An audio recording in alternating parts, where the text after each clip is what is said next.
Reddit fresh. Am I the idiot for signing up for a meal delivery service without my fiancé? I, female 27, have been with my fiancé Mark, male 30, for about 4 years now. Last year we decided to move in together. In December he proposed and I was over the moon. One of the things I adore about Mark is that he's an incredible chef, so I was pretty excited to spend more time cooking meals together.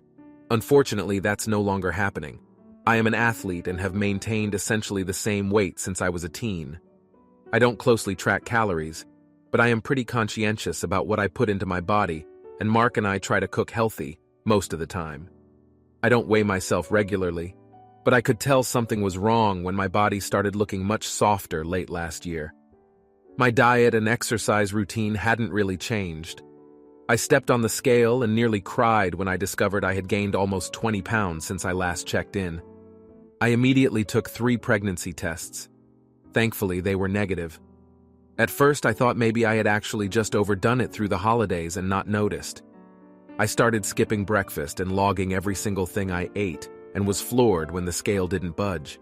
I was so afraid that something was seriously wrong I booked a doctor's appointment. They ran some blood work, checked my thyroid, and a number of other things, yet another pregnancy test. Yay, but they all came back completely normal. I was at my breaking point.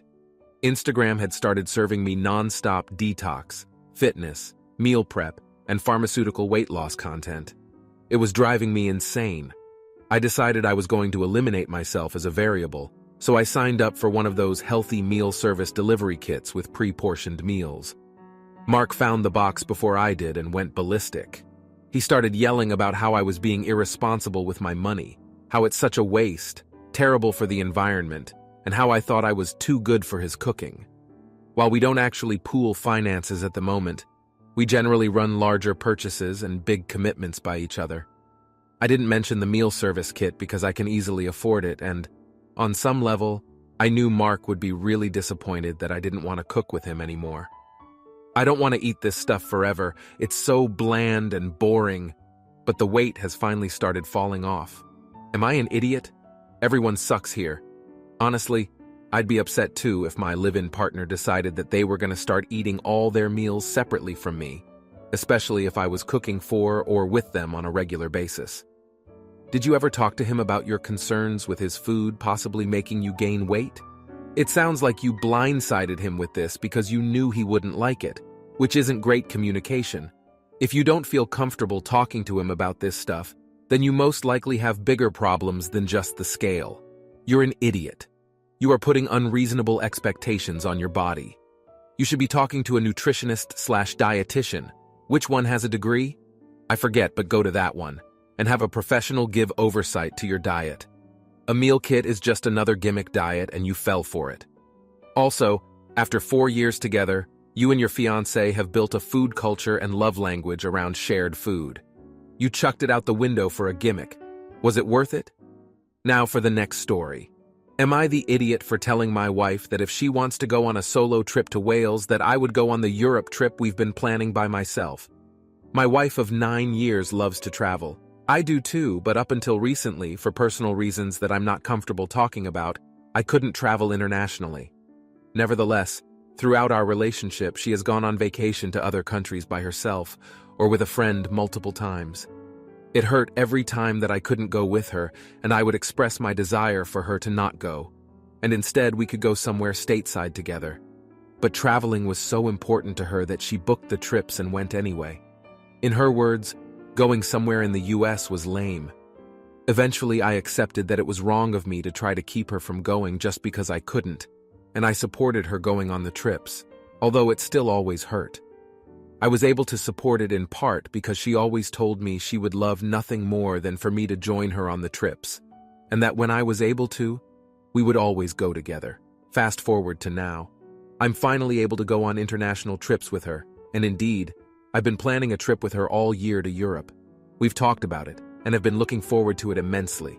She had to go out of town to a work conference for 6 days, and while I wasn't happy about being the lone parent with my 2-year-old, I knew it was for work, so it couldn't be helped. Right before she left, she told me that her friend in Wales had offered to her that if she came out, she would show her the sights and be her guide, so to speak. She then asked me to think about her going on a solo trip over there in May. I told I would think about it. The week she was away at the work conference was absolutely exhausting. I spent all but 60 minutes of my day either taking care of my daughter or at work, and after the 6 days I really didn't want to do it again for 14 days while she went on another trip. When she got home, I told her, I don't think we can do that Wales trip this year, but her friend isn't going anywhere, so maybe we can do it in the next couple years when our daughter is a little older and easier to handle solo. She got upset, and we got into an argument over it. I felt like all those years and times that she had told me she wanted to travel with me and that we would travel together as soon as we could were a lie. She claimed by not letting her go that I was being controlling, and she has a history of making her mind up on something, and if I don't agree, she thinks I'm being controlling. I was frustrated and angry and hurt, so I told her, fine. You go on your trip to Wales and I'll go on a trip to Europe by myself. This really pissed her off, and now we're both angry at each other, and I need to know, am I the idiot? Not an idiot. Just because of childcare. It isn't fair of her to expect you to be a solo parent for that long if it's not necessary. You guys should be having a family holiday, and you're not being controlling. You're expressing an opinion and trying to work out a solution to a problem, which is perfectly okay. You're an idiot. Everyone is making it seem like she canceled their big trip for this other side thing. She got invited to something months in advance that in no way affected their other trip. As for childcare, I need more information on the day-to-day care and who does what. You wanting your wife to cancel her trip over you, not wanting to take your kids seems like maybe you don't do much of the childcare. Now, for the next story.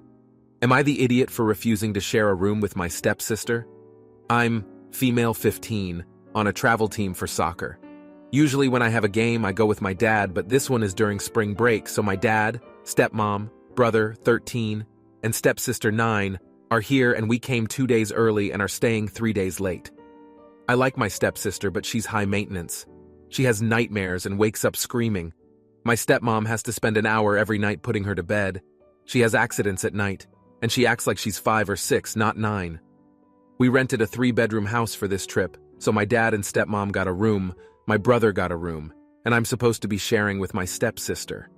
On top of her being normally high maintenance, she also has bronchitis and wakes up coughing in the middle of the night. The first night she ended up sleeping in my dad's and stepmom's bed, and I really liked having the room to myself.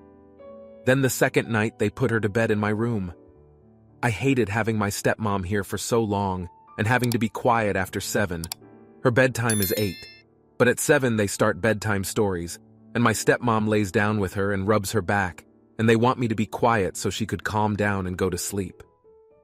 I was FaceTiming my friend and ended up waking her up, so I told her to go to her mom. Then I put all of her stuff outside and locked the door.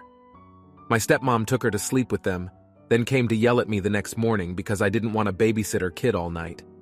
She was going to take me and my stepsister out to eat and shop after my game, but she ended up skipping my game to take her instead.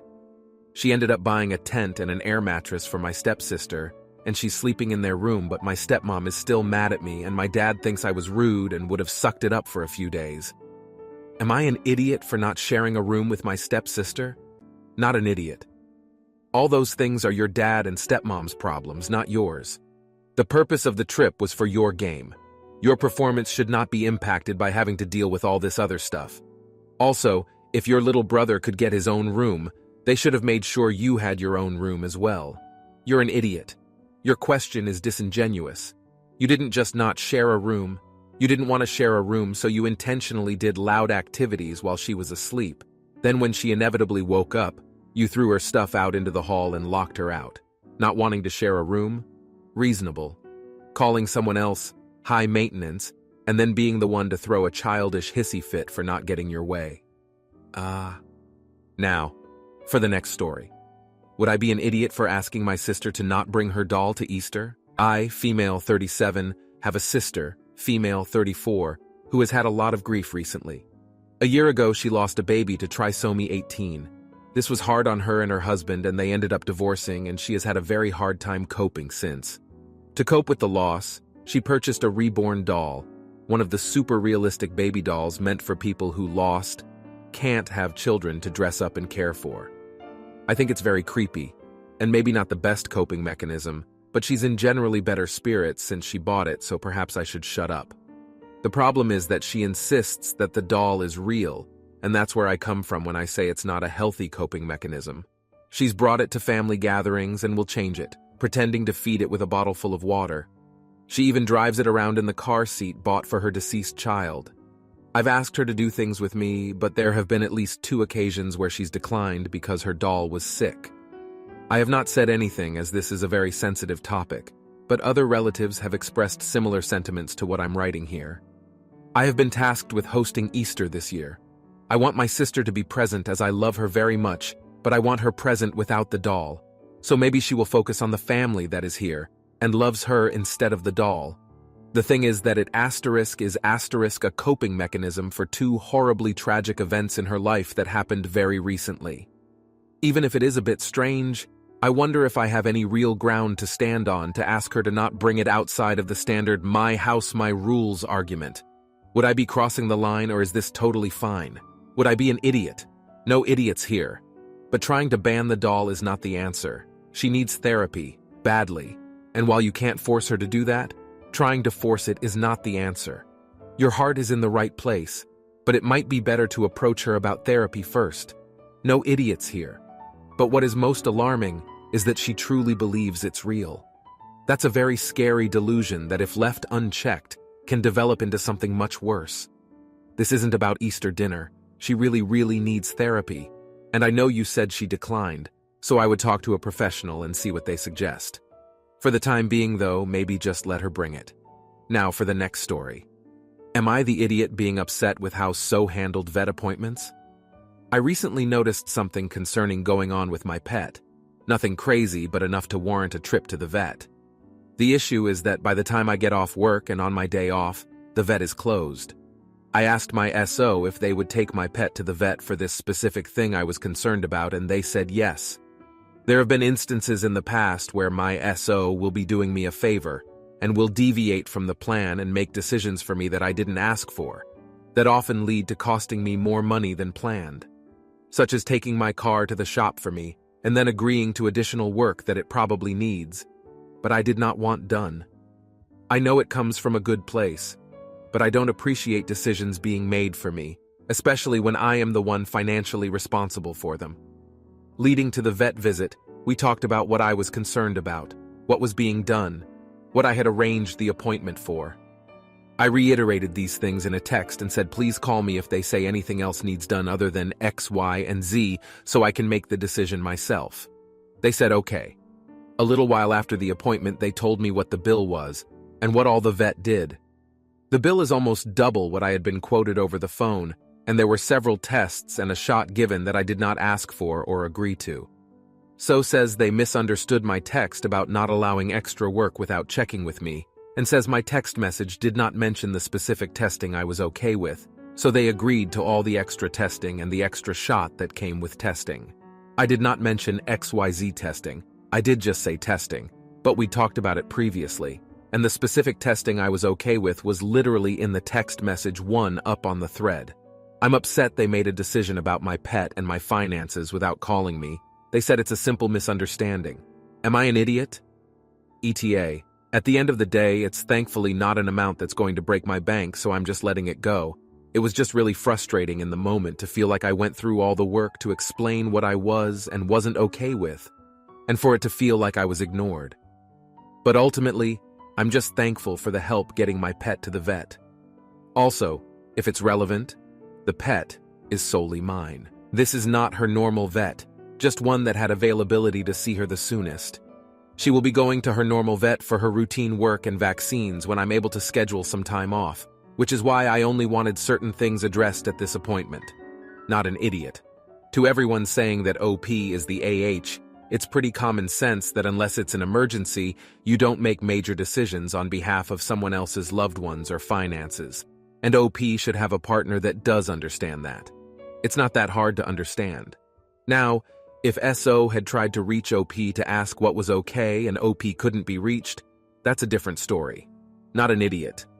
I don't get what the SO is thinking, but it might be about control. But clearly they can't be trusted with anything involving money, so it's not looking great future-wise. I'd expect them to pay back every extra cent.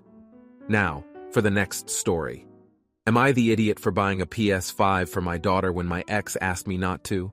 My ex and I have a 14-year daughter together. She also has 2 more kids who are male 16 and female 11. We have 50-50 custody. Here is the problem. My daughter loves gaming. She has been begging her mom and I to buy her a PS5. I bought one for her a few weeks ago, but I didn't give it to her right away. I decided to wait until after an important and difficult exam that she had, and give it to her as a prize for getting an A+ in that exam, which I knew she would. A few days ago, my ex called me and asked me not to buy a PS5 for my daughter, as apparently she has been gloating to her siblings and making them jealous because their parents are financially struggling, and they can't have as many privileges as my daughter. My ex gave me a long lecture about how she doesn't deserve another privilege because of her behavior. I told her I will consider it, but I didn't promise anything. Well, she got her exam results a couple of days ago, and not only did she get an A+, she was the only A+ in her grade. I was extremely proud and decided that she deserves getting her new PS5 and gave it to her. Yesterday, I took her to her mom's home, and a few minutes after I left, my ex called screaming at me, asking me why I did it when she specifically asked me not to do it. She thinks I'm a huge idiot for doing this, but I think as her dad, I should be able to decide what my daughter does or does not deserve, and my ex doesn't have the right to tell me what to do. Not an idiot. Your ex's situation is not your or your daughter's to manage. You might want to have a chat with her about gloating over her half-siblings, though. That's toxic behavior that should be nipped in the bud. You're an idiot. Not for getting the PS5, but for your terrible communication. When she asked you not to give her the PS5, you should have said you already bought it and planned to give it to her. You also should have talked to your daughter about her gloating and bragging, and let her know it would be taken away if she acted like that. You are a parent, and you do get to make parenting decisions, especially regarding what your daughter does and has when she's with you. But you still have an obligation to at least try to work with your daughter's mom. You're on the same team.